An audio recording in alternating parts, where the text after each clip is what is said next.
Las discusiones importantes, incómodas y contraintuitivas. Nos acompañarán los grandes pensadores y constructores no ingenuos, desde Tales y Vitruvius a Musk y Taleb. Hola, yo. ¿Cómo estás? Bien, Pues bien. bienvenido al episodio 2 de Contraintuitiva. Pues espero que no haya pasado mucho tiempo para no cortar como el ritmo. Y espero que en ese periodo de tiempo, pues el mercado haya sido bondadoso contigo. Pues más o menos. Porque el mercado da, el mercado quita. Exactamente. El oro Oye, brilla, pero no siempre brilla para todos. claro. Oye, y relativo a eso, pues yo me acuerdo que en algún momento, en alguna de las clases que has dado, particularmente cuando platicamos sobre antifragilidad, y por ahí aparecía el concepto, pues, de aprovechar la incertidumbre, o aprovechar la volatilidad, justo la complejidad, pues, del mundo actual. Y bueno, por ahí en alguna de las láminas tú mencionabas justo las leyes, lo que le llaman las leyes del éxito, ¿no? O de fórmula, que viene de un libro que pues aquí lo pongo para pues, quien nos esté viendo por ahí, ¿no? Sí, para nuestros miles de seguidores.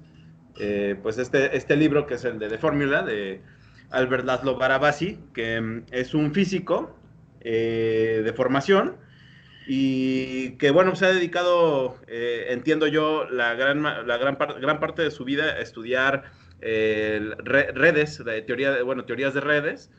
Y este último libro, no sé si es el último de hecho, pero tiene varios libros que habla sobre justo las redes y su influencia en lo que ya platicaremos que entendemos por éxito. Es parte de varios trabajos, ¿no? Justo académicos, y que incluso pues son parte de artículos publicados en Nature, ¿no?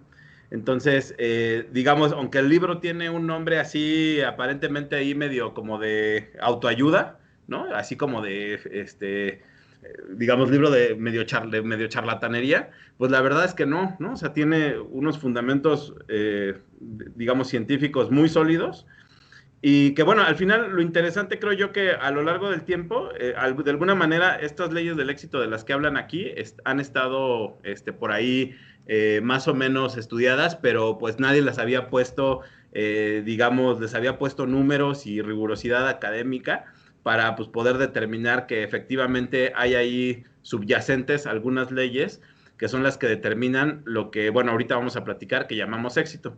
Entonces, pues si quieres, Oliver, bueno, a lo mejor podría, yo que tengo aquí el libro, como apoyarme así medio de acordeón, para ir guiando un poco la plática, ¿no? Entonces, no sé si te acuerdas, pero al principio del libro, justo con la parte de la introducción, empiezan a hablar sobre qué cosa es el éxito, ¿no? Y hasta donde yo recuerdo, de lo que hablan aquí, es éxito puesto en términos de lo que los otros, o la comunidad, o tu comunidad alrededor, o tu grupo de alrededor, pero básicamente la idea es cómo los otros ven tu performance, ¿no? Y en función de tu performance, bueno, o tu rendimiento, de cómo evalúan esos otros tu rendimiento o cómo lo reconocen esos otros, es como determinan el éxito, al menos en esta definición. Obviamente sabemos que es un concepto ahí escurridizo, ¿no? Y que podría tener muchas aristas y que incluso a nivel personal cada quien podría tener una propia definición de éxito, ¿no? Pero puesto en términos así de redes y de lo que entendemos como éxito en comunidad, aquí pues, de lo que se trata es de las cosas que tú haces, cómo la comunidad o cómo los otros la reconocen, ¿no? Y en función de eso, eso es lo que evalúan como éxito. No sé si tú tengas Pues lo otra que opinión. pasa es que como viene exactamente pues de sus antecedentes de científicos de redes, pues evidentemente lo que él intenta trabajar pues son observables, ¿no? Entonces, más allá de definiciones personales o filosóficas de lo que podríamos pensar que es el éxito, trata justamente más bien de restringirlo a algo que pueda ser medido, y entonces en ese sentido es lo que hace, trata de generar algún tipo de métrica que pueda ser reproducible, sistemática y demás, y por eso toma esta definición, que no me parece una mala definición, de hecho probablemente es una definición que se acerca al concepto post-tradicional común de éxito, ¿no? Claro, sí, sí, sí. Y bueno, a partir de ahí, pues justo lo que hace es como tomar justo de alguna manera como axioma esto, ¿no? Y lo menciona algo así como que tu éxito no es acerca de ti, sino es acerca de cómo ven los otros tu rendimiento, ¿no? Y entonces a partir de ahí, bueno, empieza a plantear, digamos, lo que él llama 5 leyes que subyacen a cómo observamos el éxito, ¿no? Entonces, la primera ley, de hecho, a lo mejor si quieres, lo que podríamos hacer es rápido así, nada más como enumerando, Sí. menciono las 5 leyes, y si quieres nos vamos como platicando una por una, ¿no? Acá. Entonces, la primera ley le dice algo así como que el rendimiento es lo que guía el éxito, pero cuando ese rendimiento no se puede medir, son las redes las que guían ese éxito. No sé si quieras que aquí discutamos o me sigo con las otras cuatro y luego regresamos. Yo creo que las lees completas y luego regresamos, ¿no? Ok, entonces luego la segunda es el rendimiento está limitado o topado, mientras que el éxito es ilimitado. La tercera es algo así como el éxito, digamos, el éxito futuro es una función del éxito previo y de algo que él le llama la aptitud, ¿no? O le llama de hecho algo así como fitness y el apego preferencial, ¿no? Uh-huh. Luego la cuarta ley ya le dice algo así como, mientras que el éxito en equipo requiere de diversidad y balance, un solo individuo recibirá el crédito por los logros de un grupo o por los logros del grupo. Y la quinta ley, más o menos dice algo así como, con persistencia, el éxito puede llegar en cualquier momento, ¿no? Y esas son las 5 así, digamos, leyes que él discute en el libro. Y pues si quieres regresamos a la primera, ¿no? Que Sí, era esto de que el rendimiento guía el éxito, pero cuando el rendimiento no se puede medir, las redes guían el éxito. pues sí, fíjate que ahí bueno, un primer aspecto interesante es que estas leyes que propone Barabasi, yo creo que hay que aclarar que no son ocurrencias, no son postulados ideológicos que a él se le ocurren porque sí, más bien son conclusiones y patrones que él ha observado a lo largo de sus años estudiando redes. Yo creo que eso es importante decirlo porque, pues si no podría ser así como, pues las leyes de éxito de fulanito, de sutanito, y pues cada quien puede dar su opinión, ¿no? De qué significa el éxito. Pero en este caso particular, sí están fundamentadas en resultados científicos, pues de hecho, de uno de los grandes científicos de las redes. O sea, Barabasi no es un cualquiera, Barabasi es así un top scientist de la teoría de redes. Y yo creo que como en otras, como en otros conceptos que hemos estado tocando, aquí lo importante es reconocer los dominios. Son dos dominios diferentes, ¿no? El dominio de lo que tiene métricas bien definidas y el dominio de lo que no tiene métricas bien definidas. Entonces eso te abre un panorama para empezar, pues bastante interesante en el sentido de poder diferenciar tipos de trabajos, ¿no? Tipos de actividades que puedan ser medidas de forma sistemática y rigurosa y de las que no pueden ser medidas. Entonces, ahí yo creo que un claro ejemplo es, por ejemplo, un deportista, ¿no? Un deportista lo puedes medir por su porcentaje de bateo, por cuántos goles mete, por cuántas canastas, cuántos pases dio, y eso es algo que se puede medir de manera sistemática. Nadie tendría duda de 5 goles son 5 goles, 45 canastas en un partido son 45 canastas en un partido, no se presta a ningún tipo de interpretación, son medidas claras. Ahí, por ejemplo, el performance es lo que va a dominar, ¿no? Y el otro ejemplo clásico, pues sería el arte, ¿no? Claro. ¿Cómo medimos arte, ¿no? ¿Cómo medimos belleza o estética? Oye, y aún así en lo que, digamos, el performance también, digamos, obviamente hay matices entre esas dos cosas, ¿no? Hay como hay grises, ¿no? Entre meramente performance contra digamos, algo meramente subjetivo, ¿no? Incluso ahorita que mencionabas, por ejemplo, el performance de un futbolista, pues aparentemente, no sé, si a lo mejor Messi no jugara en el Barcelona y jugara en el Querétaro, pues a lo mejor, digamos, su aportación al grupo y como equipo que pudiera ser trascendente y campeón y todo eso, posiblemente no sería lo mismo, ¿no? Que jugar en el Barcelona rodeado de otros virtuosos, ¿no? Pero, por ejemplo, hay a lo mejor performance muy, muy acotados, como en las Olimpiadas, ¿no? Las carreras de 100 metros, pues que allí sí es muy claro, ¿no? O sea, ahí es mucho más difícil que el performance no pueda ser, digamos, específicamente medido. En cambio, pues a lo mejor en el fútbol es bastante, aunque hay un performance, evidentemente, o sea, nadie dice que no es un jugador excepcional, pero evidentemente ahí el equipo pues también cuenta, ¿no? O sea, es como no era lo mismo Jordan sin Pippen, ¿no? Pues no es lo mismo, ¿no? Pero incluso son buenos ejemplos, ¿no? Porque cuando incluso el performance entre dos jugadores virtuosos, en este caso, por ejemplo, un Messi con un Ronaldinho y un Jordan con un Pippen, incluso a lo mejor el performance no es tan distinto, ¿no? Pero la percepción o justo el reconocimiento de esos performances o del éxito entre ambos, pues no es el mismo, ¿no? Si alguien ya vio la serie de Jordan, que no me acuerdo cómo se llama exactamente la serie, la que está en Netflix, pues uno... ¿Cómo? The Last Dance, el último baile. Ah, bueno, pues uno hasta siente feo por Pippen, ¿no? Porque justo pues siendo un gran jugador, su reconocimiento en términos económicos no es igual, ¿no? Al que tenía Jordan, ¿no? Entonces ahí justo es un buen ejemplo para diferenciar entre el performance y y el éxito, ¿no? En este caso el éxito de Jordan, pues obviamente son varios órdenes de magnitud superiores a los de Pippen, pero en performance, digamos, a lo mejor obviamente, digamos, podríamos seguir diciendo que Jordan es mejor, pero si a lo mejor evaluáramos habilidad por habilidad de lo que hace un gran jugador, a lo mejor no sería tanta la diferencia, ¿no? En órdenes de magnitud, ¿no? Y justo es un buen ejemplo de cómo se percibe el éxito en la comunidad contra el performance, ¿no? Sí, pues de hecho creo que ese podría ser un buen caso de estudio, el de Jordan Pippen y los Bulls, ¿no? Efectivamente, el performance de Jordan pues siempre fue muy bueno, ¿no? Y sin embargo no siempre fue campeón.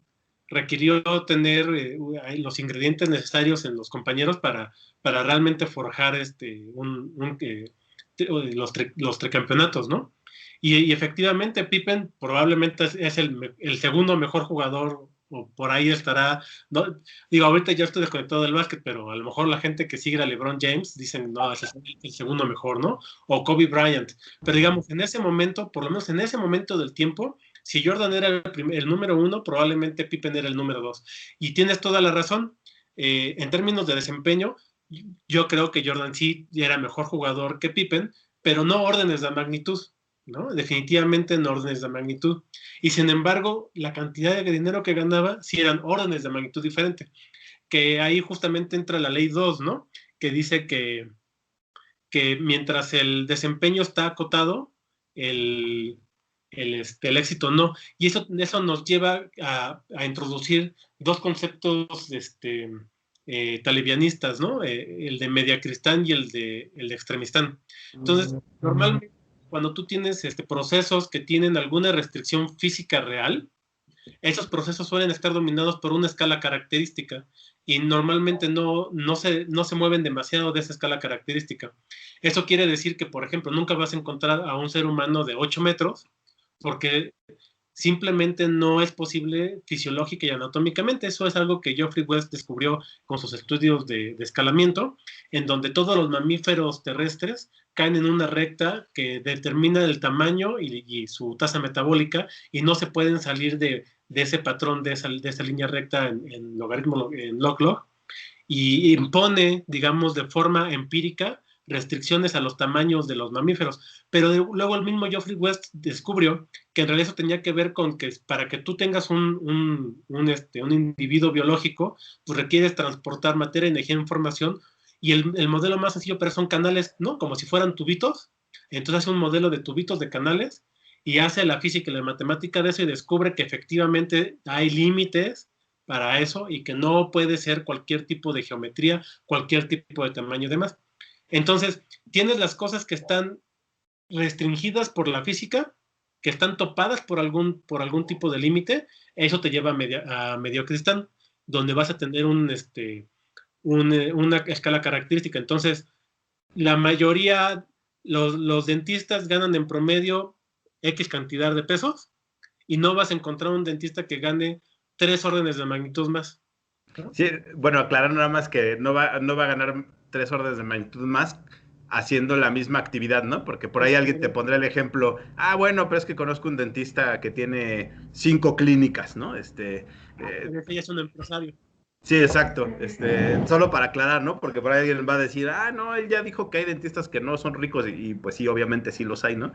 Pero, o sea, el punto es como solamente la actividad pagada de limpiar dientes, no va a estar, el que más gana contra el que menos no va a estar tan alejado, ¿no? Exactamente, y eso es porque al final de cuentas están intercambiando su tiempo por su dinero. La función de pago, pues a lo mejor puede ser un poco más grande, un poco más pequeña, dependiendo de sus estudios, de posgrados, ¿no? De su especialidad específica. Los que hacen ortodoncia ganan un poco más que los que nada más hacen limpieza, etcétera, ¿no? Pero no son órdenes de magnitud. O sea, tú no encuentras un dentista que gana 100, no sé, 300 pesos la consulta y uno que gana 300,000 pesos la consulta. O sea, eso no va a ocurrir, ¿no? Claro. Entonces eso es Mediocristán. Y el otro dominio es Extremistán, en donde no tienes límites, no hay procesos físicos que te estén limitando y por lo tanto no tienes escalas características. Y ahí la escalabilidad es lo que le llaman un problema abierto, ¿no? Es openness, ¿no? O sea, no tiene limitaciones. Entonces tú sí puedes encontrar a un músico que gana 30 pesos la hora, ¿no? Y a un músico que gana 3 millones de dólares la hora, ¿no?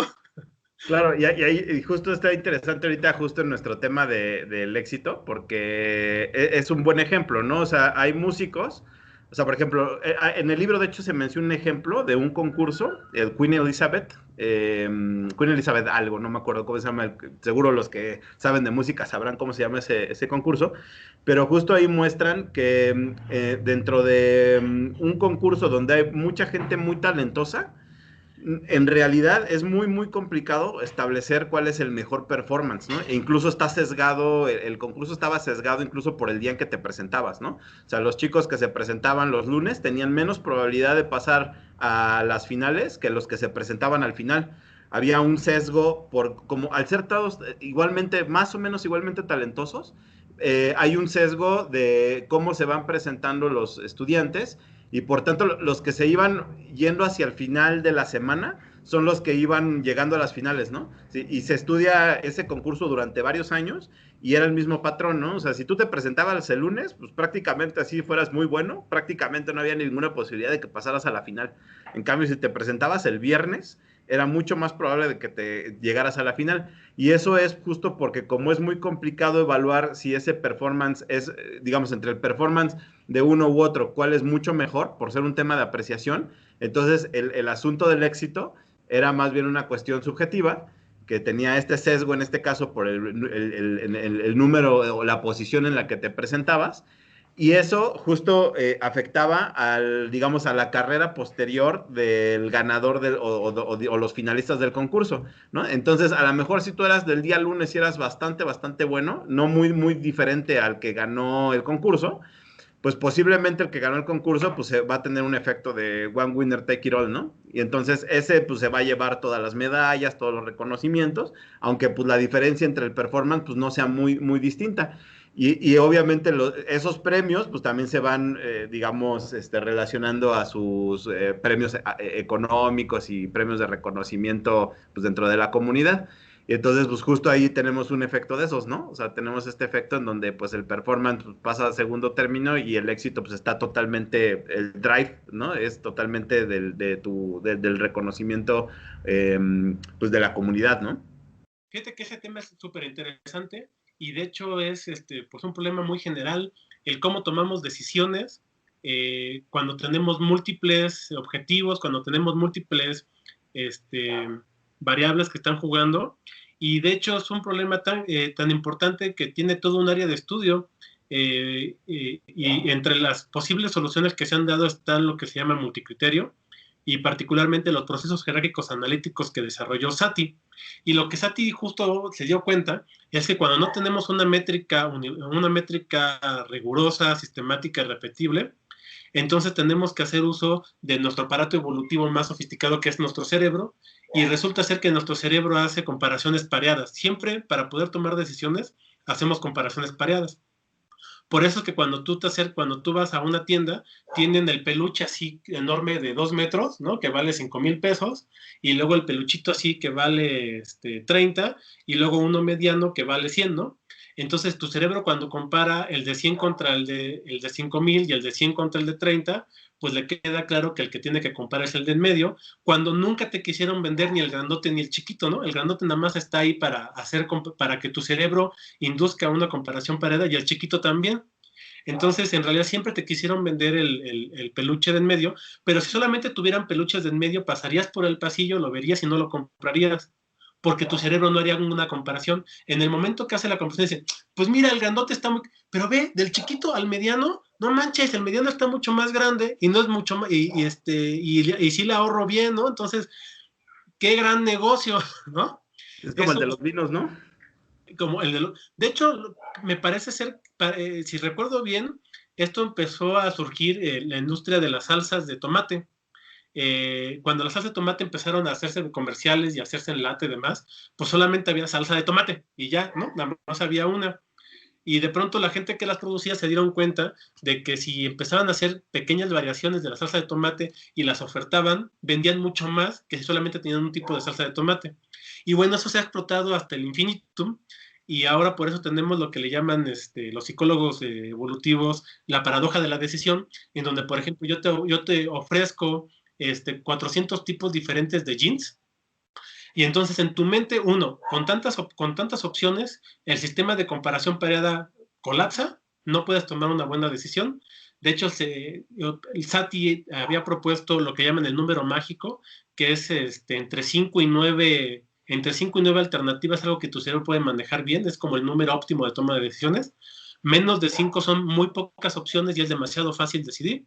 Y más de 9 ya tu cerebro no alcanza realmente a computar. Inicialmente se pensaba que eso era así como pues una ocurrencia de Satie, pero se ha demostrado matemáticamente que sí efectivamente funciona y por qué funciona. Y bueno, entonces cuando te ofrecen a ti 400 tipos de jeans, uno, no puedes computarlo, y dos, psicológicamente te haces esta idea de que habiendo tantas opciones, deberías ser capaz de encontrar el jean perfecto para ti.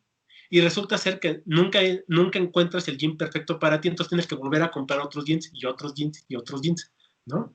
Entonces, eso es algo que se utiliza mucho en mercadotecnia, inducir al comprador a la paradoja de la decisión para que vuelva a comprar. Nunca estás satisfecho con lo que compraste, siempre crees que pudiste haber escogido algo mejor, ¿no?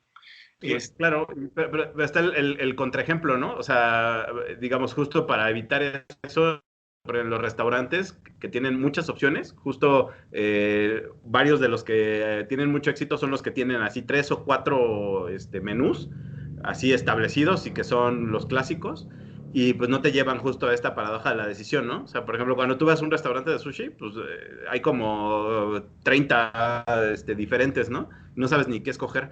En cambio, cuando el restaurante te circunscribe a 4 o 5 opciones, es bastante más fácil, ¿no? Y bastante más exitoso en términos justo digamos, de decisión de compra. Pero eso, por ejemplo, lo explotan más lo que son comida rápida, cuando quieres dejar satisfecho al cliente, ¿no? Entonces, justamente, sabes que una Big Mac es una Big Mac, o sea, no es demasiada complicación, ¿no? Pero en temas, por ejemplo, como de, digamos, consumibles que quieres que se repitan continuamente, suelen hacer justamente eso. Pero tienes razón, a veces justamente el explotar eso te lleva a la indecisión y entonces no compra nada. Entonces, dependiendo cómo acomodan, por ejemplo, en un estante, en una tienda, los artículos, si generan demasiada complicación en la decisión, la gente deja de comprar, lo ve y dice, no sé qué quiero, y se van. Entonces, a veces tienen que justamente poner unos 3 o 4, solamente 3 o 4, para que sea muy claro, no, este es el que quiero, pum, vámonos, ¿no? Lo compraste. Entonces, pero esas son cosas que lo saben y lo explotan, pues dependiendo de la intención que quieren y el producto que tienen en mente, ¿no? Pero el punto es que Satie desarrolló toda esta técnica que llaman procesos jerárquicos analíticos, explotando la comparación pareada.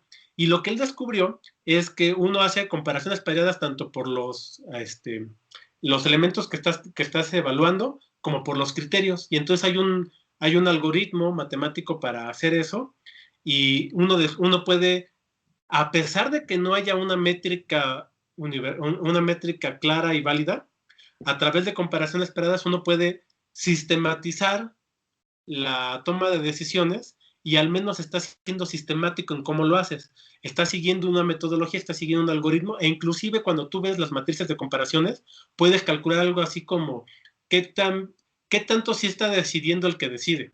Entonces lo que hacen es que se compara esa matriz de decisiones, bueno, esa matriz de comparaciones contra una población de matrices aleatorias y si no pasa una prueba, si falla una prueba de hipótesis de diferencia, pues entonces quiere decir que sería lo mismo que tuvieras un changuito ahí, ¿no? Tomando comparaciones pareadas que un humano. O sea, no estás realmente decidiendo nada. Entonces le puedes decir a quien está tomando, oye, ¿sabes qué? Pues tómate el ejercicio en serio y sí toma una decisión, ¿no? Entonces es muy interesante este tema como de la toma de decisiones y justo en las comparaciones pareadas, y tienes toda la razón. Este tema, por ejemplo, de lo que decías de el orden, pues se parece al problema del paro óptimo, ¿no? Sí, de hecho, ahorita que lo mencionas, bueno, me recordaste dos cosas. Una, por ahí hay un libro que pues, también lo recomiendo que se llama Los Numerati, La venganza de los nerds, así se llama.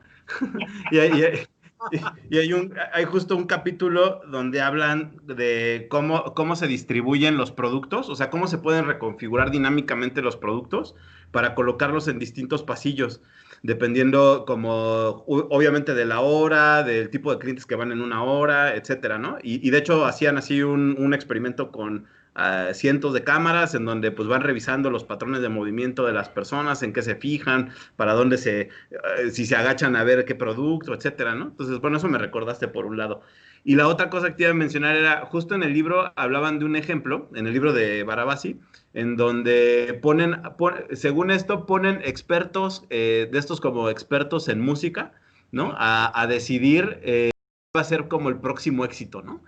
Y entonces se dan cuenta que, por ejemplo, si haz de cuenta, ponían los videos de los artistas sin música, ¿no? Y entonces decían, a ver, decide sin música cuál va a ser el hit del momento, ¿no? Y entonces hacían ese experimento con el video, luego sin el video, el puro audio, y lo que encontraban era de que los que supuestamente son expertos en música contra personas comunes y corrientes, no había diferencia entre la toma de decisión de cuál iba a ser más exitoso o no, probabilísticamente, ¿no? Incluso en algunos momentos tenían mejor éxito las personas que simplemente veían, digamos, por las características físicas y los movimientos de los artistas, pues cuál sería como los que iban a tener éxito en estos términos, ¿no? Entonces, digo, obviamente ahí me da la impresión que no hicieron este experimento pareado, pero sí existen como tratar de buscar estos experimentos que traten de quitar el sesgo. Y lo interesante, de hecho a mí lo que me llamó la atención era justo que los que se supone que son expertos en campos donde la métrica del performance no es clara, son en realidad pseudo expertos, ¿no? Lo mismo pasa en el tema de los vinos. Varios que son sommeliers así muy, muy prestigiados en los concursos de vinos. Estadísticamente, ahí viene el trabajo, de hecho igual luego, a lo mejor si lo encuentro, lo ponemos ahí en los comentarios, el trabajo donde se estudia el tema de los vinos, pero se podía observar que no había consistencia, los jueces que evaluaban vinos de un año tras otro, no eran consistentes digamos, con los matices de cada uno de los vinos para darle una medalla, ¿no? E incluso las casas que tenían como algunos vinos con medalla, podían de pronto en un experimento en blanco pasar del lugar 10 al lugar 2, al lugar 1 y de regreso, ¿no? O sea, no había consistencia en que un vino fuera siempre primer lugar cuando era buena o al menos estuviera en el top 3, por ejemplo, ¿no? O sea, se podía ir al lugar 10, luego de regresar al 2, etcétera. En realidad no había distinción. Lo único que, bueno, sí matizan ahí era que eso funciona, obviamente, para vinos que son relativamente de buena calidad, ¿no? O sea, obviamente, pues si te tomas así el Rinuet que pues, sabe a Fruitsy con gas, pues sí, obviamente, pues ahí sí lo distingues, ¿no? Pero digamos, pasando un cierto nivel, la distinción no es posible. O sea, incluso te digo, no hay mucha diferencia entre los que se supone que son sommeliers contra los que no lo son, ¿no? Y fíjate que eso además se conecta con un resultado de cómo funciona nuestro sistema neurológico, y es que funciona de forma logarítmico, ¿no? Entonces, cuando tú tienes neuronas, no, digamos, el disparo neuronal no es lineal, necesitas, necesitas saltos de estimulación suficientemente grandes. Entonces, cuando tú tienes dos estímulos muy cercanos uno del otro, no los puedes diferenciar, no generan disparos neuronales. Necesitas tener un salto suficientemente grande para que eso funcione. De hecho, por ejemplo, cuando yo estaba trabajando ahí en el ANSYS, en el Laboratorio de Ciencias de la Sostenibilidad de la UNAM, con que yo trabajaba, que era Luis Bojorge, un trabajo muy bonito en donde hacen mapas de riesgo. Creo que en este caso era de riesgo hídrico de inundaciones, y entonces pues hay todo un conjunto de modelos y demás para hacer este tipo de cosas, pero pues tienen parámetros, ¿no? Entonces pues siempre está el problema de saber, y bueno, y cómo escogiste los parámetros que escogiste y por qué los escogiste demás, ¿no? Entonces lo que él hacía era que hacía no un modelo, sino una población muy grande de modelos, y los cambiaba justamente con saltos logarítmicos, ¿no? Y eso se lo presentaba a los expertos, y entonces les preguntaba a los expertos, compara el mapa 1 con el mapa 2, el mapa 1 con el mapa 3, todos contra todos, y entonces de esa manera, digamos, en el sentido de estos mapas que son técnicamente válidos, pero que cambian por el conjunto de parámetros que se escogen, o sea, todos son relativamente iguales en términos de correctitud técnica, pero cambian el conjunto de parámetros. Entonces, los puedo hacer más que donde se vea más claramente el riesgo, o donde se ve el riesgo más, más limitado, y entonces lo dan a los expertos, y los expertos tenían que hacer las comparaciones, y bueno, entonces ahí justamente aprovechaban esta onda de los disparos, ¿no? Que de hecho tiene un nombre esta ley, se me va ahorita el nombre, pero es un fenómeno bastante bien conocido. Ok, suena interesante ese trabajo. Luego le voy a decir a Bojorquez que se moche. La verdad es que está bueno, ¿eh? Jorge luego tiene unas técnicas interesantes.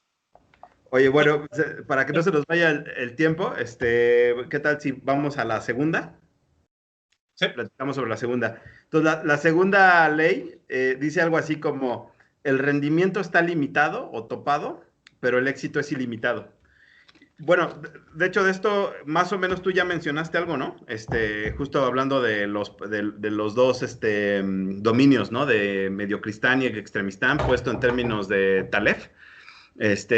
Y pues justo es eso, ¿no? O sea, tú lo mencionabas que cuando en el performance hay un cierto, digamos, el performance que es medible tiene una limitación normalmente física, ¿no? Entonces, por ejemplo, de hecho creo que en el libro mencionan justo también el caso de los corredores de 100 metros, ¿no? Se ha visto o se ha estudiado que por más rápido que sea un ser humano, no puede bajar, me parece ser que el límite era algo así como 8 segundos con algo, ¿no? Entonces, ahorita estamos en, creo que, no digo, seguro alguien que sepa de eso podrá saber bien exactamente cuál es el récord mundial, pero debe ser 9.6 o 9 algo, ¿no? Entonces, justo el límite físico tal vez nos lleve a 8 algo, ¿no? Que ya sería pues, ya extraordinario, ¿no?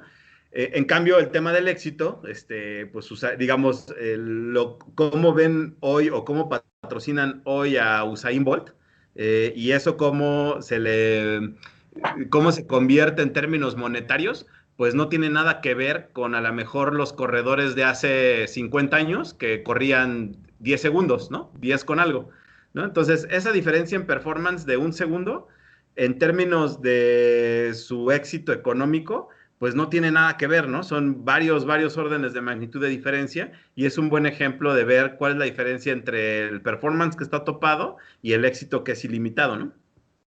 Claro. El otro ejemplo, digamos, en atletismo, pues sería esta hazaña de ¿cómo se llama este cuate? Kipchoge, ¿no? el que bajó por primera vez 2 horas, ¿no? O sea, ¿no? o sea, también es en maratón, o sea, durante bastante tiempo se tenía la duda si era fisiológicamente posible correr una maratón en menos de 2 horas. Y pues bueno, ya se hizo. Pero justo lo que dices está bien interesante, porque no sé si viste cuando lo rompió, yo sí vi el video, y va como con un grupo de corredores, también así súper perrones, igual que él, que van haciendo varias cosas. Por un lado, entendería yo que le van rompiendo el viento, lo cual es bueno porque pues, es la fricción del viento pues va como la velocidad al cubo, ¿no? Entonces, no, parece tonto, pero la pérdida de energía por viento, aunque vayas corriendo, es importante cuando se va acumulando. Entonces yo creo que por un lado le van rompiendo el viento, pero por otro lado le van haciendo este efecto como de zanahoria, ¿no? Entonces los ve que van turnándose para ir delante de él. Eso lo hace que se presione y que pueda tener un mejor rendimiento. Entonces, relativamente todos los que corrieron con él, pues corren casi igual que él, ¿no? Claro, sí. Pero el éxito que tienen unos y otros, pues no es comparable. O sea, el que se lleva la marca y el que se lleva el patrocinio y demás, pues solamente es él, ¿no? Que pues Claro. es el efecto de uno gana a todos, ¿no? Un cantante de ópera puede ganar millones de dólares y los otros, y la mayoría de los cantantes de ópera, pues más bien ganan dinero trabajando en Starbucks, ¿no? Sí, de hecho es interesante porque justo lleva también a esta discusión sobre lo que es digamos, un salario justo, ¿no? O un sueldo justo. A mucha gente, particularmente como a los intelectuales o a la academia, así les puede muchísimo el hecho de que haya gente que gane mucho dinero sin tener grandes estudios académicos, ¿no? O sea, a lo mejor un TikToker, ¿no? Un cuataí sale bailando ahí haciéndole, hay un video de 5 segundos, ¿no? Haciendo ahí una payasada y de pronto ya tiene 10 millones de seguidores y el tipo un montón de patrocinios se vuelve millonario, ¿no? O un cantante de reggaetón, ¿no? Que seguramente alguien que fue al conservatorio le ha de ser así como así, bueno, para no decir groserías, ¿no? Pero ha de ser así horrible, ¿no? Sentir eso. Y entonces como no han entendido la diferencia en los dominios, ¿no? Y eso lleva a un montón de resentimientos sociales que se traducen a discursos ideológicos sobre la injusticia del capitalismo y la desigualdad y el neoliberalismo y que pues entonces como acá los de acá arriba le quitan a los de aquí abajo, ¿no? O sea, todavía así digamos como a principios de la revolución industrial donde eso podría tener relativamente sentido, ¿no? En el tema de el que tiene los recursos naturales pues le está quitando al que no los tiene, ¿no? Y eso tratan de trasladarlo o extrapolarlo al mundo de Extremistán, donde no es así. Si incluso puedes tener en términos, digamos, del lenguaje marxista, no puedes tener ni siquiera ningún medio de producción o medios de producción mínimo de casi valor cero, como una computadora o un teléfono, y eso te puede tener rendimientos totalmente exponenciales, ¿no? O escalables. Y esa distinción como no se entiende y genera de pronto, así en lo social, una serie de frustraciones y digamos de malentendidos y resentimientos que son, creo que importante platicar también, ¿no? Claro. Pero fíjate que ahí me lleva a otro tema bien interesante y es, por ejemplo, el consejo que da Taleb a los jóvenes en términos como de qué tipo de trabajos o qué tipo de actividades realizar. O sea, para empezar, primero, o sea, el primer consejo es no busques un trabajo, ¿no? Haz una empresa. Entonces, el consejo, de hecho, estaba viendo ayer un video de una entrevista que le hicieron como para una conferencia grande de educación y le hacen esa pregunta, ¿no? Y entonces él dice que lo que él piensa que sería lo óptimo sería que acabaras la preparatoria y que pues, te aventaras a armar una empresa, ¿no? Y pues muchos van a fracasar, pero uno que otro va a tener éxito, y esos pocos que tienen éxito, pues son los que sacan a todos los demás la producción de la sociedad en su conjunto, ¿no? Y en realidad, pues eso es lo que ha sacado de la pobreza a tantos millones de personas. Todos esos héroes anónimos que han intentado hacer negocios y que han fracasado. Entonces, eso me lleva al segundo punto, y es que en Extremistán, pues también ganas porque estás asumiendo el riesgo, ¿no? Es decir, sí, hay unos 10% o 5% de violinistas que ganan el 95% del dinero que hay para violinistas en el mundo. Y uno podría pensar que es muy injusto, ¿no? O este tiktokero, ¿no? Gana muchísimo dinero y uno podría pensar que es injusto. Pero él también está asumiendo un riesgo, ¿no? Y él está asumiendo el riesgo de intentarlo y de producir 5 videos diarios y estar ahí trabajando 1 año, 2 años, 3 años y comprar su computadora y echarle ganas y hacerlo y hacerlo y hacerlo y hacerlo. Y no pasa nada, ¿no? Y algo interesante, no le está quitando nada a nadie. O sea, el cuate que se pone a hacer un video, ¿no? Y que se pone ahí a bailar y a hacer ahí, pues, podrías decir una payasada o alguien justo podría decir, guay, es sublime. En realidad no le está, no es un juego suma cero, ¿no? O sea, no le está quitando recursos al que no lo está ganando. Lo cual todavía me parece más interesante cuando se habla de este tipo de injusticias, ¿no? Porque o sea, si no existiera esa persona, el otro no estaría, no se traduciría que esa otra ganancia se estuviera distribuyendo entre ese otro 95% que no gana lo que este cuate está ganando y que se está llevando el one winner take it all, ¿no? Claro, claro. Sí, justo son las dos cosas, ¿no? Por un lado, pues el que está en Extremistán pues, está asumiendo esos riesgos, y por otro lado, como tú dices, no es un juego de suma cero, o sea, no le está quitando a nadie, ¿no? Entonces, pues no debería haber resentimiento social. Y la otra es el consejo que decía la segunda parte del consejo es, si vas a tener un trabajo, ten un trabajo que esté restringido, que esté en mediocristán. Entonces la gente como que no agarra la onda, ¿no? Porque dice, oye, a ver, pero espérate, si me estás diciendo que en Extremistán, porque está abierto, es donde puedo ganar los millones de dólares, ¿por qué me aconsejas irme del otro lado, no? Pues porque hay millones de personas que intentan ganar millones de dólares. Y solo ganan unos poquitos, ¿no? Son los que van a poder ganar eso. Claro, entonces es una apuesta pues muy, muy riesgosa, ¿no? Como para que tú, sea el consejo que le das a alguien, es como decirte, pues vende tu casa, llévate todo el dinero a Las Vegas y apuéstalo todo en la ruleta. Pues sí, sí hay quien gane la ruleta, ¿no? Bueno, en el blackjack o en el póker o lo que quieras, ¿no? O sea, sí hay algunos que ganan en Las Vegas, ¿no? Muy poquitos, pero la gran mayoría van a perder todo el dinero. Entonces, aconsejarle eso a alguien, pues es un mal consejo, ¿no? Sí, de hecho, ahorita que dices eso, un ejemplo es digo, normalmente, prácticamente en el mundo del arte es más, creo que bastante más claro.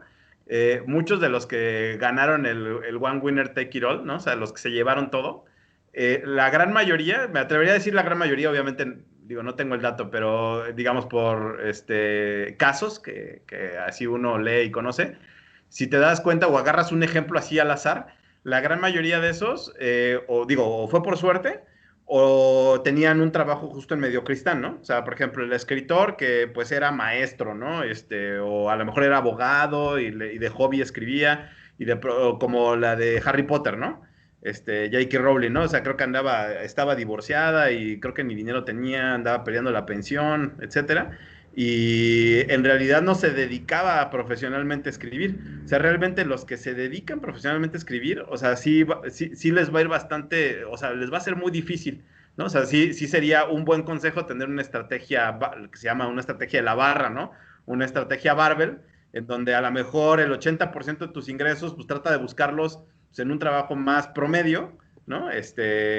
Menos sujeto a los efectos de extremistán, o más robusto. Y pues una parte, pues sí, puedes apostar, ¿no? A hacer contenido, a hacer otras cosas que pues estén en el dominio de extremistán, ¿no? Claro, y eso justamente te evita pues llegar al problema de la ruina, ¿no? Por muy mal que te vaya en tu aventura de tiktokero, pues no perderías todos tus ingresos, ¿no? Perderías solamente el 10-20%. El 80-90% lo tendrás protegido, ¿no? Entonces, pues nunca te quedarías sin pagar la renta, ¿no? O sin darle de comer a tus hijos o una cosa por el estilo, ¿no? Entonces ahí sí siempre hay que tener en cuenta que no importa lo que hagas, pues debes considerar los riesgos de ruina y evitar los riesgos de ruina, ¿no? O sea, haz lo que quieras, pero sobrevive, ¿no? Oye, otro ejemplo que me viene a la mente, donde también existe este efecto de resentimiento por no entender estos dos dominios, es el tema de, por ejemplo, el tema de género en el deporte, ¿no? O sea, ¿por qué Messi gana pues, como $1 millón diario, ¿no? Yo creo que no sé si gana así como millones de pesos cada que respira, ¿no? y a lo mejor la mejor jugadora del mundo femenil, pues a lo mejor tiene un salario pues bastante más parecido a un profesionista promedio, ¿no? Entonces, como que no se ha entendido que los ingresos que vienen de Messi no es por la diferencia en performance contra la mejor jugadora del mundo, ¿no? Sino justo es la diferencia del dominio en el que está. O sea, en el dominio de extremistán del fútbol varonil, pues está sujeto a una cantidad de dinero brutal, donde ese sueldo no obedece a su performance, ¿no? Sino justo a cómo la comunidad percibe que ese jugador o lo que representa en términos económicos, ¿no? De patrocinios, pues de derechos de televisión, etcétera. Y es lo que no es entendido por qué ese jugador gana tanto, ¿no? O sea, no es por un tema ahí de que, hombres contra mujeres y pues las odiamos, ¿no? Y entonces ganen menos. No tiene nada que ver con eso, es un tema meramente de dominios, ¿no? O sea, un dominio está en Extremistán y el otro dominio todavía no está en Extremistán, pero pues de hecho podemos tener el contraejemplo, ¿no? Las modelos. Una modelo de Victoria's Secrets seguramente gana varios órdenes de magnitud superiores al modelo más guapo del mundo, ¿no? Que no sé ni siquiera quién es ni cómo se llame. En cambio, pues, seguramente todo el mundo conocemos nombres de modelos. Entonces, justo por no entender esta diferencia entre los dos dominios. Claro, y otra vez recalcar que además no es un juego de suma cero, ¿no? O sea, el dinero que gana Messi no se lo está quitando a la jugadora, ¿no? O sea, si Messi decidiera no ganar esa cantidad de dinero, tampoco pasaría que mágicamente ahora ella gana más, ¿no? Porque justamente eso pues proviene del mercado y si el mercado es muy grande para uno y pequeño para el otro, pues eso es como la suerte, que es un poco como lo que decías en términos de estos concursos, ¿no? De talentos en donde pues depende quién llega primero, cómo le va, pero es algo que se conoce en biología, se llama el efecto del fundacional. Las especies que llegan primero a un nicho, pues dominan el nicho, ¿no? Y todas las demás pues van a tener que competir contra ella que ya dominó. De hecho, es probablemente la razón por la cual las plantas son verdes cuando uno esperaría por optimización del espectro visible y demás, que más bien deberían ser más tirando hacia el azul, y no lo son porque, pues, por efecto fundacional, ¿no? O sea, en la evolución, como surgieron las bacterias y las cianobacterias y demás, pues los nichos se fueron ocupando y pues cuando llegaron las plantas cuando llegaron los organismos que tenían pigmentos fotosintéticos, pues ya estaban agarrados otros nichos y pues lo que le quedaba era trabajar con el verde, ¿no? Que no es el óptimo. O sea, las plantas, si trabajaran de forma óptima el espectro electromagnético, no estarían en el verde, ¿no? No estarían justamente, no tendrían el color que tienen. Lo tienen por efecto fundacional. Entonces, pues sí, efectivamente, pues si primero llegó el fútbol varonil al mercado, pues hay un efecto fundacional, o sea, no es mala onda de ninguna manera, ¿no? Es que pues así funcionan las cosas. Otro ejemplo de eso es, pues Silicon Valley, ¿no? O sea, toda la industria de desarrollo de software exitosa, pues está en California. Y uno podría pensar, oye, pues ¿por qué si Europa tiene, pues a lo mejor mucha más tradición académica de desarrollo de físicos, de matemáticos, de gente de veras muy bien preparada? ¿Por qué toda esa gente muy bien preparada que se concentra en realidad más en Europa y, bueno, últimamente en Asia, ¿por qué no nació ahí Silicon Valley, no? O sea, ¿por qué nació en una nación en donde su sistema de educación básica pues no es ni siquiera, yo creo que ni de los primeros 15 del mundo, ¿no? Es tirándole a malón. Pues, ¿qué pasó ahí, no? O sea, ¿qué pasó ahí? Pues bueno, pues fueron los primeros porque justo algo que caracteriza a Estados Unidos, y nos guste o no, pues es el tema de intentar, ¿no? Y el tema de la cultura de riesgo. Entonces, el hecho de estar probando, sacando a mercado, pues, este software, este desarrollo, este otro, y estarlo buscando en el mercado, pues, hace que sean los que llegan primero, ¿no? Y pues obviamente, pues ya hay un efecto ahí, como tú acabas de mencionar, ¿no? Además, para terminar esta idea como del efecto fundacional, está la contrapartida que es la del par óptimo, ¿no? Si tú tienes, por ejemplo, una banda de productos y tienes que parar al azar cierta cantidad para ver cómo están y demás, la pregunta es, ¿cuál es el momento idóneo para parar? O puesto en cosas más interesantes. Si estás buscando pareja, ¿en qué momento debes casarte? ¿No? ¿Cuál es la edad óptima para casarse? ¿Tú cuál crees que es la edad óptima para casarse? Ay, pues no sé, pues yo diría que en términos, depende de qué, cuál sería la métrica digamos, de la función objetivo, ¿no? Si la función objetivo es maximizar como tu grado de energía, digamos, como semental, pues podría ser ahí de los 20 26, 27, ¿no? Bueno, curiosamente, la manera ingenua, digamos, así como pues, para hacer el chiste matemático, pues es pensar en un par óptimo, ¿no? Entonces más bien te preguntas, si más o menos la gente empieza a salir en citas, pues entre los 18 y deja de salir en citas como entre los 40 y tantos, entonces en esa cantidad de años, ¿cuánta gente puede ver? Pues tanta cantidad de gente, ¿no? Entonces la pregunta es, pues si lo agarras muy al principio, pues no tienes contra qué comparar, entonces sería una mala idea.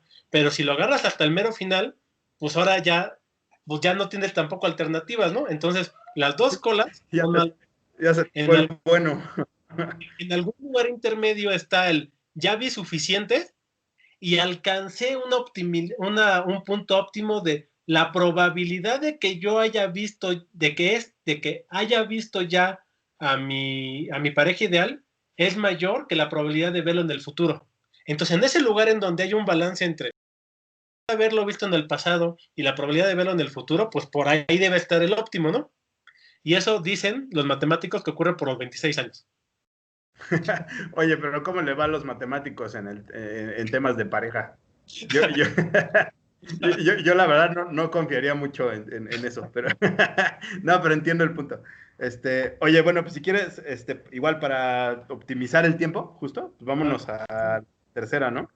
Pues la tercera ley dice algo así como que el éxito futuro depende o es igual que el éxito previo multiplicado por la aptitud o conveniencia, ¿no? Entonces, bueno, esto se refiere un poco a esta idea justo como de un poco de lo que platicábamos de los músicos, ¿no? O sea, por ejemplo, el cuate que ganó el American Got Talent o La Voz o cualquiera de estos concursos, seguramente va a seguir teniendo éxito porque justo ya tuvo un cierto reconocimiento previo, ¿no? Entonces, lo cual hace que, digamos, que el éxito más bien esté como, o tenga esta como de ciertos reconocimientos previos, ¿no? O sea, algo así como el efecto bola de nieve, ¿no? Una vez que te reconocen, pues seguramente van a seguir más reconocimientos porque alguien ya validó que esta persona es exitosa, ¿no? Claro.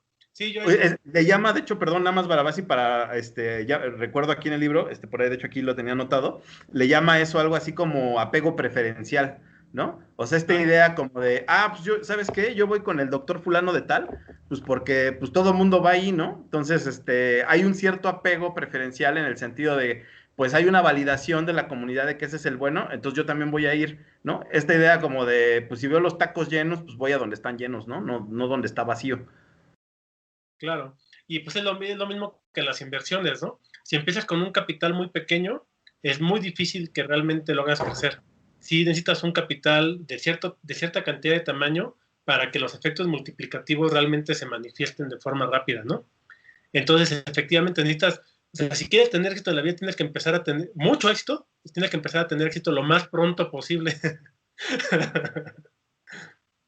Y Claro, sí, sí, sí.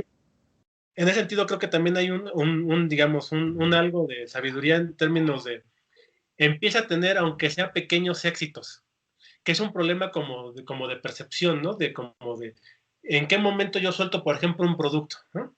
Entonces, por ejemplo, ahorita tú y yo aquí estamos haciendo un producto que todavía no tiene pues una calidad que digas, wow, ¿no? Nuestras cámaras no son las mejores, micrófonos, etcétera, ¿no? Pero pues ya nuestro video anterior pues ya lo vieron cientos de personas, ¿no? Y entonces es un pequeño éxito que ahora con el segundo ya lo vieron cientos y tantos, pues, ok, entonces lo empiezan a ver más y jala más y jala más y jala más.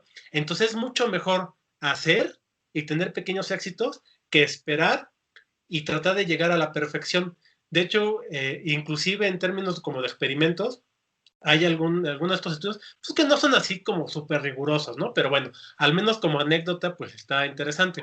Agarran dos grupos de personas y a una le dan una instrucción de que su función de objetivo es hacer la mayor cantidad de lo que sea, ¿no? O canastitas de mimbre. Y a las otras les dicen, tienes que hacer la mejor canastita de mimbre posible. Entonces uno, su pago son frecuencia y el otro, el pago es qué tan bien lo hace. Al final de muchas iteraciones, ¿cuál crees tú que tiene el mejor resultado? Pues digo, bueno, es que creo que ya conozco esa respuesta, pero sí, obviamente el que va iterando, ¿no? El que, Tiene el ¿no? mejor resultado. Sí. Entonces, ¿por qué? Porque, bueno, por un lado, pequeños éxitos ayudan a generar más éxitos, pero por otro también está el aprendizaje, ¿no? Y la adaptación. Entonces, creo que mi punto que quiero señalar aquí es que es bastante mejor generar, aunque no haya perfección, y ir avanzando, ¿no? Y poco a poco eso te va dando tracción. E inclusive los marines lo conocen eso como tracción, ¿no? Es muy importante para un ejército tener pequeñas triunfos en batallas y es algo que realmente buscan. O sea, eso es así importantísimo en la estrategia de guerra. Necesitas empezar a generar tracción porque eso cambia completamente la mentalidad de los soldados. Ujú, claro. Sí, me recordaste así un poco, creo que hay un poco de esto, digo, obviamente creo que un poco no, de forma no ética, pero pues es el efecto. Yo he visto esto como en las formaciones de élites, ¿no? Claro. Por ejemplo, en algún periodo del tiempo, antes de que dominaran los gente que egresaba o que egresó del ITAM entre el periodo, digamos, de los 90 hasta pues, apenas hace unos años, en el gobierno federal, esas personas, por ejemplo, pues, sí, se iban jalando uno con otros, ¿no? Y entonces de pronto, pues a lo mejor un cuate que no tenga así grandes aptitudes, pues lo pongo de director de algo, ¿no? Y pues eso ponerlo ahí de director de algo va a generar en su currículum pues como una medalla, ¿no? O un reconocimiento de que, este cuate es bueno, ¿no? Y entonces ese efecto genera el efecto bola de nieve en el sentido de, alguien dice, y así lo iba jalando y se va jalando hasta, digamos, generan ciertas carreras relativamente buenas de quien no tuvo ese espaldarazo, ¿no? Y eso también, bueno, de hecho hubo una época donde los egresados de la UNAM tenían ese coto, ¿no? En el gobierno. Y entonces, pues ahí hay un montón de presidentes que eran egresados de la UNAM, pues por lo mismo, ¿no? Pues iban jalando entre el grupo y pues ibas generando, digamos, funcionarios de carrera o gente que tuvo una carrera importante, por ejemplo, en la política, pero pues porque lo vas colocando, ¿no? O sea, lo vas colocando en las posiciones donde digamos, tiene reconocimiento y se genera este efecto de bola de nieve de lo que te decía, ¿no? Del apego preferencial, ¿no? O sea, vas agarrando gente por apego preferencial. Claro, como los anillos de citas, ¿no? Dice Taleb que agarra cualquier disciplina estúpida que se pueda ocurrir, pero junta a muchos que publiquen y que se citen unos a otros y ya, tienes un departamento. Claro, sí, todo aquello que tenga como apellido studies, ¿no? Ajá, exacto. Este, Gender studies, ¿no? English Literature Studies, cualquier cosa que tenga al final studies, ¿no? O sea, puedes hacer un studies de algo, ¿no? De hecho, podemos nosotros hacer algo así como Success, Loss, Studies, ¿no? O algo así. Estudios del éxito en el sur global. Algo así podríamos hacer. Bueno, Oye, nada más rápido, ajá, sí. creo que tiene que ver más bien con las leyes anteriores, pero porque si no se me va a pasar y se me va a ir la onda. También uno cómo puede ver si una disciplina es rigurosa o no, si es realmente científica o no, qué tan fácil es pasar algo falso por ella, ¿no? Entonces están todos estos, entre comillas, experimentos en donde, por ejemplo, alguien escribe un artículo, ¿no?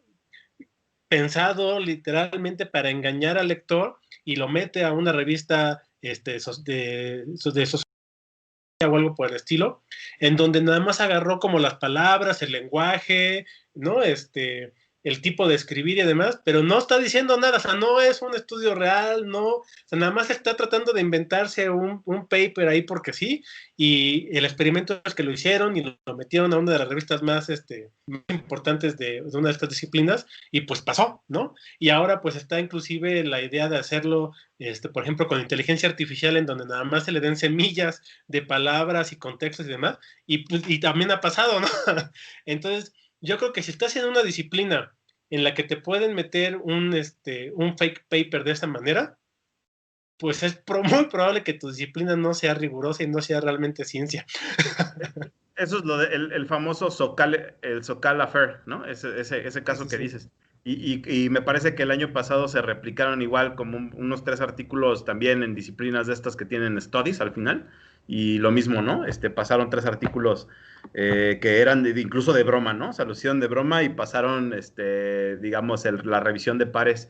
Pero fíjate que justo ahorita en el tema, efectivamente puede ser una disciplina fake, pero en términos de lo que estamos platicando, de las leyes del éxito, pues digamos, donde no existe, donde la métrica del performance o del rendimiento es difusa, y justo aquí, en ese caso es difuso, y justo pues, se adorna justo como de la jerga de palabras así muy elocuentes y muy rimbombantes y toda una estructura así refuscada, ¿no? Como para darle cierta sofisticación que aparente, que sea, digamos, que tenga como esta idea de que entre más rimbombante o más retorcido esté el lenguaje, pues es como porque pues tú no lo entiendes, ¿no? Entonces, como pues tú no tienes el nivel, no lo entiendes, y es para mi citation ring, y pues es el que va a pasar los filtros, pues generas como estos casos como de éxito o de gente que es, digamos, exitosa en estos términos, porque justo al tener la métrica difusa,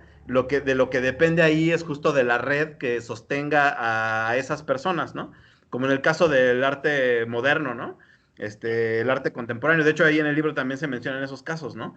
En donde, pues, justo hay piezas de arte que valen así millones de dólares, ya sabes, el típico del tabique así con un vaso de agua, ¿no? Y eso vale $150,000. ¿Por qué? Pues porque esa pieza de arte está en una galería muy reconocida.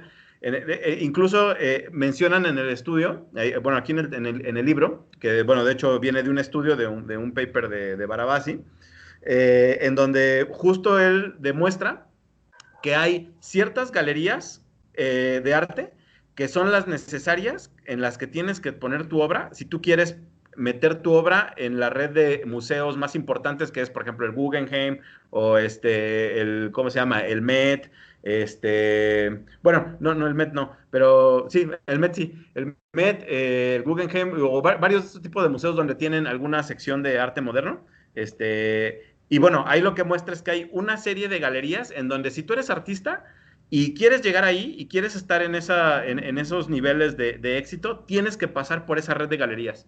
Si no pasas por esa red de galerías, es prácticamente imposible que tú, por más bueno que pueda ser tu trabajo, justo porque la métrica es difusa, tienes que pasar por la red. O sea, la red es la que te va a meter digamos, a los niveles de éxito que tú quisieras, ¿no? O sea, si tú quieres unos niveles de éxito muy altos, tienes que pasar por esa red. No pasar por esa red es prácticamente fracaso, ¿no? Y es muy interesante cómo lo demuestran, y pues viene al caso con esto que estás mencionando, ¿no? Claro. Y es el efecto de los pseudoexpertos, ¿no? ¿No? Todo esto Sí, que es el vimos. efecto, claro, de los charlatanes, ¿no? ¿Cuál es la siguiente? Bueno, la siguiente es la cuarta, ¿no? Cuarta ley. Dice algo así como que mientras que el éxito en equipo requiere diversidad y balance, un solo individuo recibirá el crédito por los logros del grupo. Y bueno, esto se refiere un poco a cómo funciona. Bueno, un ejemplo muy puntual es el de los investigadores, ¿no? El Hay primero. investigadores con un nombre muy reconocido, digamos, justo Barabasi se autocritica, ¿no? En el libro. Dice, muchos de mis investigadores que son buenos por sí mismos, pues tienen el peso de mi nombre, ¿no? O sea, porque por un lado se benefician en un cierto momento porque empiezan a aparecer su nombre junto al de Barabasi, ¿no? Y entonces, pues empieza a tener muchas citas, los artículos en donde van como coautores. Pero en algún momento ese nombre pues es ya un lastre también, porque ya no puedes desprenderte del nombre del virtuoso o del más reconocido, ¿no? Y entonces justo por eso dice aquí, ¿no? O sea, mientras el éxito en equipo requiere de diversidad y balance, un solo individuo recibe el crédito del grupo. Un poco lo mismo que pasa en los deportes, ¿no? Messi se lleva el reconocimiento del grupo, Jordan se lleva el reconocimiento del grupo, Tom Brady, y así, ¿no? Aunque tengan un cierto balance y diversidad dentro del equipo, que es lo que lo lleva al éxito, pues al final un solo individuo se lleva, digamos, las palmas, ¿no? Sí, no es lo mismo ser el primer autor que ser et al, ¿no? Exacto. Sí, de hecho ahí su recomendación es, sí pégate un rato, pero en un momento, o sea, tienes que salirte, ¿no? Tienes que salirte de ahí para que puedas tener como ese reconocimiento, si no te va a comer este efecto, ¿no? El efecto del grupo, ¿no? Porque se lo va a llevar normalmente en el grupo una sola persona, ¿no? Claro. Y la quinta es, Sí, la quinta es, esta me gusta, que es la de, con persistencia, el éxito puede llegar en cualquier momento. Y déjame poner una nota al pie, ¿no? Que dice, tus chances de éxito tienen poco que ver con tu edad. Se amolda por tu deseo de intentar repetidamente por un progreso. Esa nota la puse, de hecho, así la recalqué, porque, bueno, pues tú eres de mi rodada, más o menos, ¿no?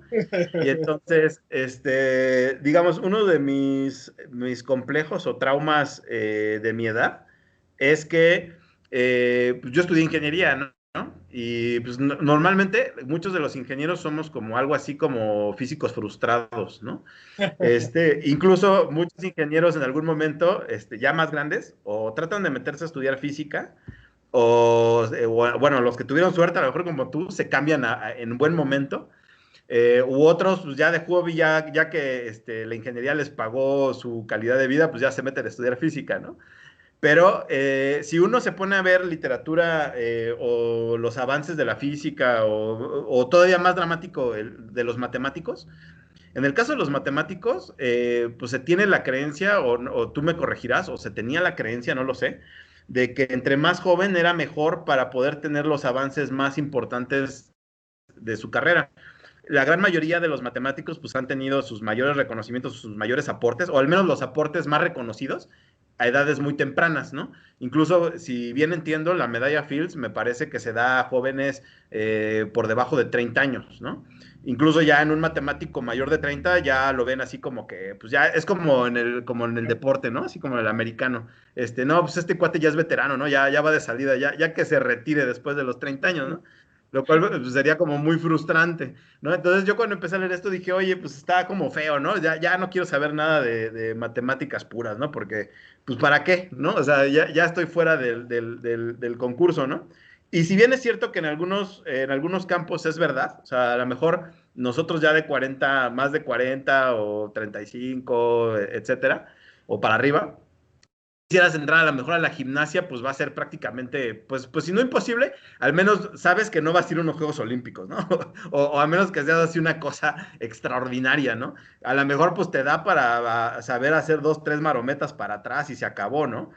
Pero lo interesante de esta que me gustó de esta ley, que justo habla de la persistencia, es que lo que descubre Barabasi es que, si bien es cierto que hay algunos campos específicos donde es así, hay campos, en particular como en el de la investigación, en donde eso no es cierto.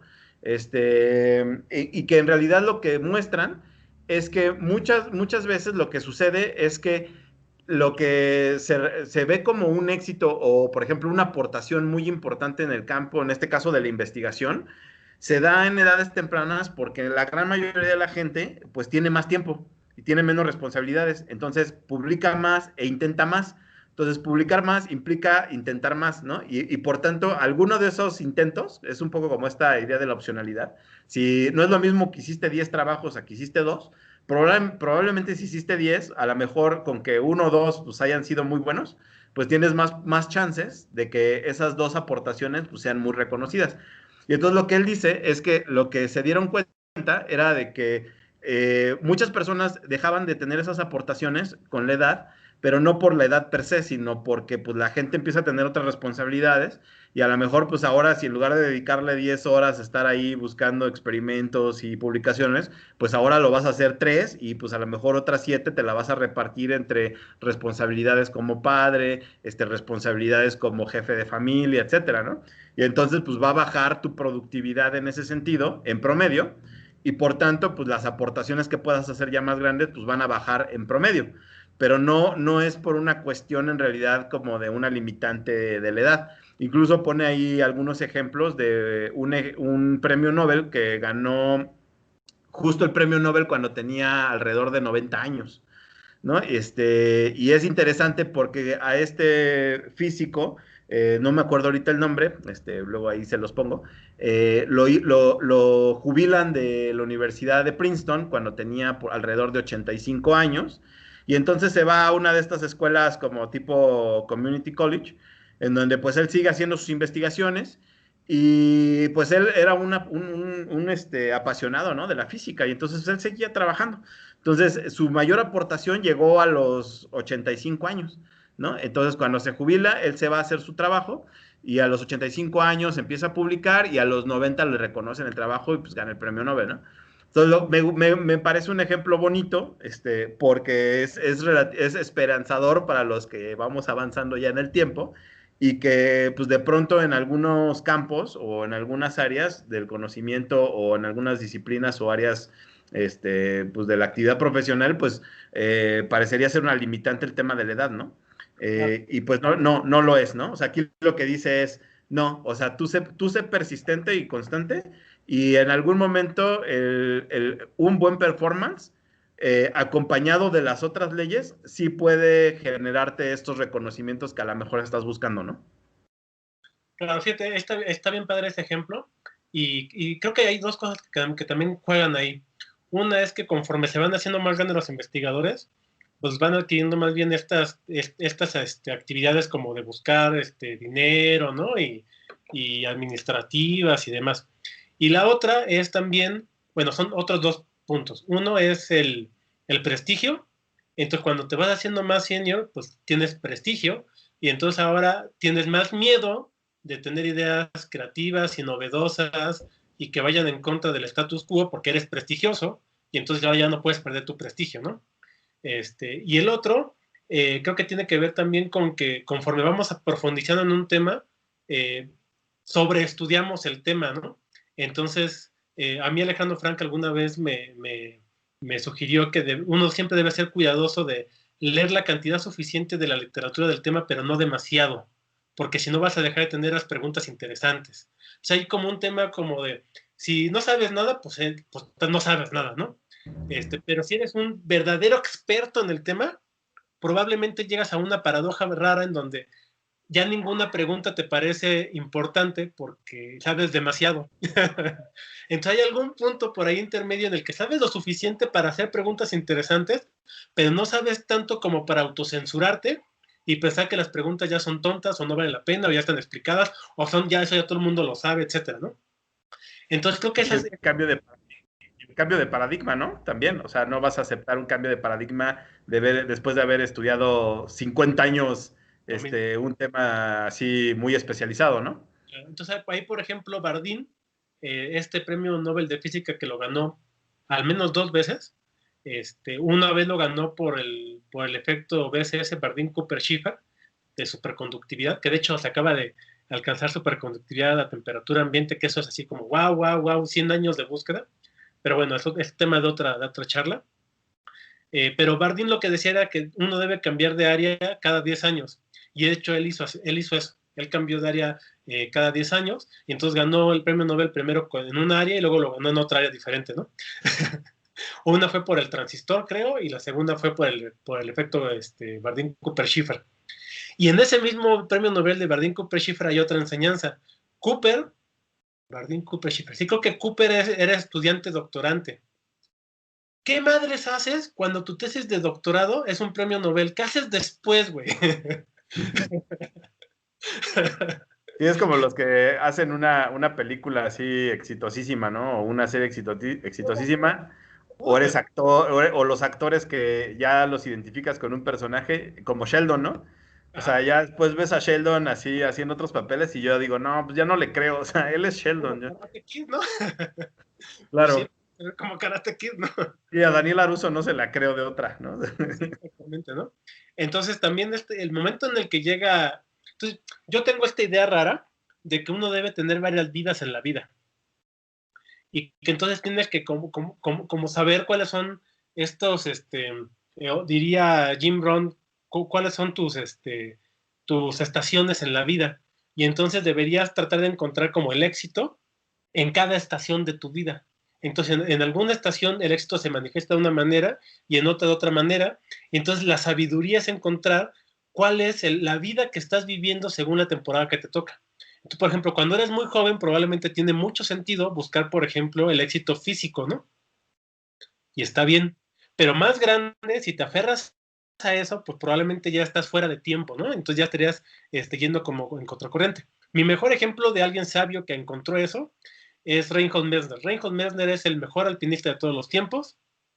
Fue la primera persona que subió los 14.8000, fue el mejor escalador, bueno, él primero fue el mejor escalador de roca de su momento, y entonces empezó a hacer alpinismo, se hizo el mejor alpinista de su momento, y lo jalaron para hacer himalayismo, pero en su primera expedición tuvo un accidente en donde uno, pues muere su hermano por un lado, y por otro lado él pierde parte de los dedos de los pies, y sufrió congelaciones y amputaciones.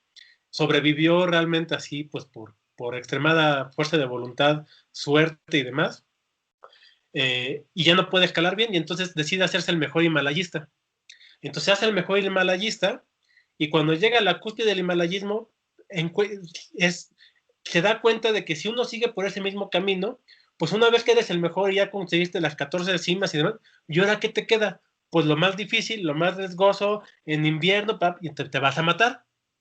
Entonces, si continúas por ese camino de buscar el éxito en esa actividad específica, te vas a matar. Entonces, ¿qué él hace? Pues cambió. Y entonces se volvió explorador. Empezó a explorar polos, empezó a explorar desiertos congelados. Entonces recorrió el polo sur a pie, estuvo en Groenlandia y demás, y se hizo un gran explorador de los polos, ¿no? Y luego se hizo explorador también de desiertos.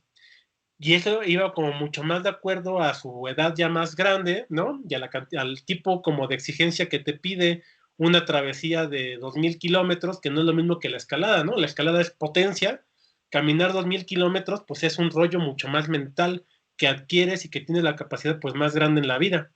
Y después cuando ya se hizo más viejo, pues digo, ¿y ahora qué hago? Y entonces ahora me hago político, y entonces se hizo representante de la Unión Europea en cambio climático o alguna cosa por el estilo, y además se construyó un ranchito en un castillo en su tierra natal en el sur del Tirol, se llevó jacks y demás, y entonces hizo un buen de lana también por ese rollo. Además él siempre estuvo escribiendo libros, así fue como se financió, y ya más grande dijo, bueno, ¿y ahora qué hago con el dinero que ya construí y con la visibilidad que tengo? E hizo una red de museos de alpinismo en el sur del Tirol, y entonces tiene esta red en donde impulsa como el comercio local de los lugares y demás, y entonces, bueno, y ahora ya su hijo creció, y entonces al hijo ahora le gusta la montaña, pero el cine, entonces ahora ya se hizo cineasta, ¿no? Entonces, si tú ves la vida de Reinhold Messner, o sea, el cuate tuvo una vida primero como escalador, luego como alpinista, luego como himalayista, luego como explorador de polos, luego como explorador de desiertos, luego como político, luego como empresario, luego como agente de promoción de la cultura, y ahora como cineasta. Y entonces el cuate ha tenido éxito, ha sido el mejor como 5 veces en su vida. Oye, pero ¿no crees que eso también tiene que ver justo con el tema de la tercera ley que hablaba sobre el éxito previo y multiplicado por la aptitud es igual que el éxito futuro? Es Claro. decir, justo el éxito, el gran éxito previo, pues digamos, si lo ves como este producto, éxito previo por aptitud, igual éxito futuro, pues digamos que el factor éxito previo pues hace que éxito futuro pues pueda crecer mucho, ¿no? Porque pues, ese éxito previo pues le da una, digamos, puesto en otros términos, pues es una catapulta, ¿no? Está apalancando justo los demás éxitos, ¿no? Es un poco esta idea como de las múltiples fuentes de ingresos, ¿no? O sea, como si tienes opcionalidad, pero pues ya te apalancaste con una que pues te llevó a que tener un portafolio muy valioso, ¿no? Claro, claro. Sí, sí, sí, sin duda. Pero fíjate que a lo mejor, bueno, porque obviamente aquí hablamos de éxito en esos términos, pero a lo mejor en términos como de satisfacción personal, me gusta la idea del libro de Bertrand Russell, no me acuerdo el título, pero que habla como Busca de la felicidad o una cosa así, El donde hombre, habla de esto de... ¿Mande? el hombre en busca de sentido. No, ese es de Víctor Emil Frank. No, Bertrand Ah, Russell tiene uno que tiene algo de la felicidad, Camino a la felicidad o una cosa parecida. No recuerdo el nombre, pero en alguno, por ahí en ese libro, él habla sobre justo como de tener como en la vida, muchas curiosidades, ¿no? O sea, en el sentido de que si un día, por ejemplo, si tú eras bailarín y te partiste la pierna y nunca más vas a poder bailar, pues si también te gustaba la pintura y te gustaba la jardinería y te gustaba tal, digamos que tu nivel de frustración vas a poderlo minimizar bastante más a que si solamente estabas sobreespecializado, como tú mencionabas hace rato en tu ejemplo, ¿no? Entonces, a lo mejor, si no lo ponemos en términos de éxito, pero a lo mejor en términos de satisfacción, esta idea como de tener diferentes portafolios en los cuales apoyarte en un momento o diferentes opciones, pues es como una buena idea, ¿no? Sí, sí, sí. Sin duda es como el principio de la opcionalidad, ¿no? Tal cual. Sí, exacto. Oye, pues ya son las 8:10. ¿Sí? ¿Ah? Si Cerremos. quieres, ya hablamos de las 5 leyes. Entonces, igual y